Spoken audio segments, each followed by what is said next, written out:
kuteganisa bw'enyamishwa n'ensero ya Kazinga Apa, Kazinga Rowa, Kimbugu, Kyenyabutongo, Kyororo na Kameme. Abantu abo tushangira omu mwanya ogu babaire bashobangirirwe ngu tebiine ekyokurya habw'enyamishwa ezi.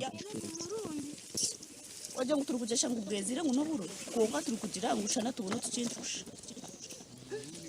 Mari mbwe wala tutari kuhumba mu kigogo cyazo. Wala tutari kuhumba. Turondire cyo korengera yanda kwita hu.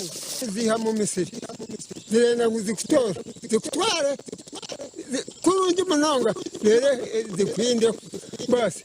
Yandu ntera shama ntera obsimu ntera wapi.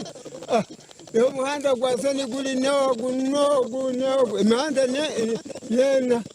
Jack Turyatungo wa Kazinga Apa nagira ngo nayeshanga ine kurara hera kumere Misiri ye obutatahirwe nyamisho. Ukanyamagame biro emyeze nakushi muka aboko ndijo season turatuhingira ngano kubona kwitu no kurarakiro kimwe kindi ebire no kugira mu government speeding up icyo guteraho uruzitiro rw'amashanyarazi zindi mu baza kutanga ijojo umubwira kandi kindi ebase okuhereza abantu compensation ku parliament yacingwizemo ikintu cyatwarubwire kimwe kurwaho Oyihireho enjojo empundu nazo ngo zitwire nizishishe Misiri yabo kandi ngo zone zeshereko mu maka gabo zicheza ziriye Misiri yona.